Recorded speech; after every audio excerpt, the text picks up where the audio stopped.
क्या आपने कभी नोटिस किया जब कोई इंसान हमें अचानक से इग्नोर करे, दूर होने लगे, वेट कराए, या ऑफिस में वो एक बंदा जो काम कम करता है लेकिन बॉस का सबसे चहीता होता है। और फैमिली की बात कर लो, वही एक सिविलियन जिसकी हर जीत पूरी हो रही है चाहे वो गलत ही क्यों ना हो। ये कोई कोइंसिडेंस नहीं है, लोग अनजाने में या जानबूझकर एक साइकोलॉजी का ऐसा ट्रिक यूज कर रहे हैं जो अपना लिटरली दिमाग हैक कर लेता है। वो आपको ऐसी चीज कराने को मजबूर कर देता है जिसे बिना कहे तुम रह ही नहीं पाओगे। सो कैसा रहेगा अगर मैं आपको वो 3 स्टेप बताऊं जिससे आप लिटरली किसी को भी मैनिपुलेट कर सकते हैं, चाहे वो आपका दोस्त हो, पार्टनर हो, चाहे वो आपका बॉस ही क्यों ना हो। जरूरी नहीं है मैनिपुलेट ही करना है, मगर हम उस मैनिपुलेटर से बच भी सकते हैं। सो हेलो, मैं हूं विवेक सिलावट और मैं इंसानी दिमाग के उस डार्क कॉर्नर में आपको लेके जाऊंगा जहां नॉर्मल इंसानी लॉजिक काम नहीं करता, जहां सिर्फ इमोशन काम करता है। और लिटरली इमोशन ही एक ऐसी चीज है जो किसी भी होशियार आदमी को गलत काम करने के लिए मजबूर कर सकती है। अब फर्क नहीं पड़ता कि आपके सामने इलोन मस्क ही क्यों ना बैठा हो। सो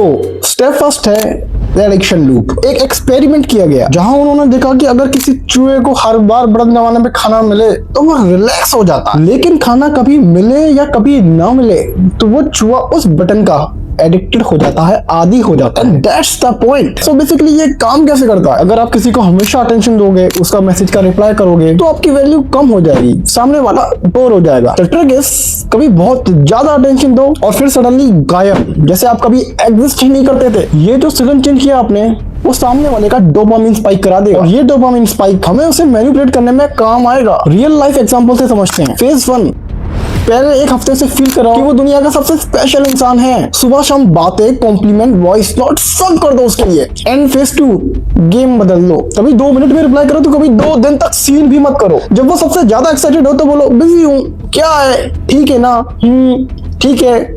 उससे ऐसा फील कराओ कि भैया आप तुम इम्पोर्टेंट नहीं हो। जब अगला बंदा बहुत ज्यादा एक्साइटेड होगा तो उसको मेरे भाई ये सब बोल के ठंडा कर दो। और इस सब का रिजल्ट क्या आएगा? उसका दिमाग हर वक्त ये सोचेगा कि मैंने क्या गलत कर दिया। The only question in her mind, पहले ऐसा कब होगा? और बस यू विन, सामने वाला बंदा आपका एडिक्टेड हो चुका है। एंड स्टेप 2 आता है जो कि मेरा पर्सनल वाला फेवरेट स्टेप है। चने के झाड़ पे चढ़ा दो, देन उसकी सीढ़ी खींच लो। देखो दूसरा स्टेप टारगेट करता है इंसान के ईगो को। इसे कहते हैं लव बॉम्बिंग एंड डेवोल्यूशन। देखो फर्स्ट स्टेप है लव बॉम्बिंग। इस स्टेज पर हम अपने सामने वाले को प्यार के नशे में डुबा देंगे। हम उससे वो सब कहेंगे जो उसने अपने जीवन में कभी किसी के मुंह से नहीं सुना। तुम परफेक्ट हो, काम हो, इंटेलिजेंट हो, मेरे दोस्त को तुम पसंद नहीं पर मैं तुम्हारे लिए दुनिया छोड़ दूंगा। उसे हर वक्त मैसेज करना है, गिफ्ट देना है और उसके दिमाग में इतना डोपामिन भर देना कि सामने वाले को लगे कि यही मेरा सोलमेट है, मुझे मेरा सोलमेट मिल गया। लेकिन ध्यान से, ये प्यार नहीं बुनियाद है।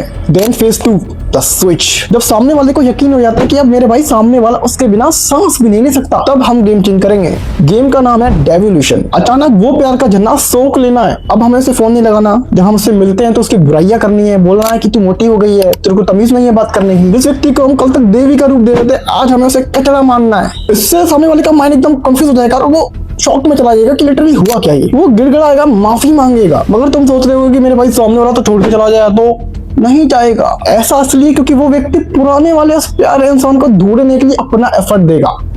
And that's the point dude. वो सोचेगा कि शायद गलती मेरी ही थी, मैंने कुछ गड़बड़ कर दी होगी। वो उस पुराने नशे के लिए तड़पता होगा कि भैया मेरी फिर से ऐसी तारीफ हो। डोपामिन था, उसके लिए वो तड़पेगा। एंड इसे कहते हैं ट्रॉमा बॉन्ड। एक ऐसा रिश्ता जहाँ दर्द ही दवा बन जाती है। एंड इसके बाद आता है स्टेप 3, द गिल्ट ट्रैप। ये भी मेरा फेवरेट है। इसका क्लासिकल एग्जांपल है इंडियन फैमिली। बहुत रिलेट करोगे आप इससे। जैसे घर वाले आपको बोलते हैं कि बेटा मैंने आपके लिए क्या क्या नहीं किया, अपना घर छोड़ दिया, नौकरी छोड़ दी, मैंने ट्रांसफर ले लिया, मैंने वो कर दिया, नदी पार कर दी, और तू मेरे लिए नीट जेल नहीं दे सकता, वो क्लियर नहीं कर सकता।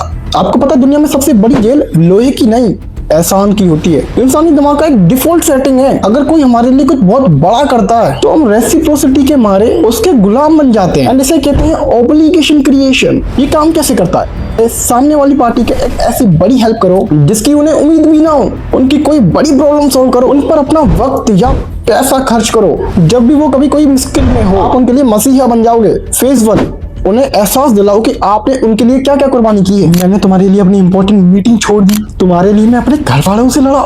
जब आप उनके लिए सेल्फिश बनते हो तो असल में आप उन्हें एक इमोशनल कर्ज में डुबा रहे होते हो। अब आता है फेज 2, जब वो इंसान आपकी मर्जी के खिलाफ जाए, अपनी बाउंड्री सेट करने की कोशिश करे, तब गिल्ट का बटन दबाओ। बस एक लाइन बोलो, मुझे लगा तुम तो बाकियों से अलग हो, मैंने तुम्हारे लिए इतना कुछ किया और बदले में मुझे ये नतीजा मिला।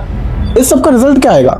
सामने वाला बंदा गिल्टी फील करने लगेगा। वो सोचेगा कि मैं कितना बुरा हूँ, उसने मेरे लिए कितना कुछ कर दिया और मैं उसके लिए एक छोटी बात नहीं मान सकता। एंड बस यू विन। वो अपनी मर्जी छोड़ के वो करेगा जो आप चाहते हो, सिर्फ इसलिए ताकि वो अपना एहसान चुका सके। सबसे खास बात पता है क्या है, इसका फेल होने का चांस 0% भी नहीं है। आप इससे किसी को भी लिटरली मैनिपुलेट कर सकते हो। आप खुद हो रहे हो, आप देखो ना अपने पेरेंट्स को, वो यही तो कर रहे हैं और आप ना नहीं कह सकते, क्योंकि नहीं कह सकते आप। ये वीडियो उन दोस्तों को शेयर करो जो किसी टॉक्सिक रिश्ते में या किसी एहसान के नीचे दबे हुए हैं, उन्हें उनका असली चेहरा दिखाइए। मेरे पास इसका पार्ट 4 और 5 भी है। कमेंट आ जाए अच्छे से तो मैं पक्का बनाऊंगा वीडियो। और ऐसे ही क्रेजी हैक जानने के लिए मुझे सब्सक्राइब करें भाई, सब्सक्राइब करें। याद रखिए, अवेयरनेस ही आपका सबसे बड़ा बचाव है। आप भले ही मैनिपुलेट किसी को ना करें, मगर मैनिपुलेशन से बच तो सकते हैं। सो मैं हूँ विवेक स्लावट, मिलते हैं अगले स्टेप में। जय हिंद।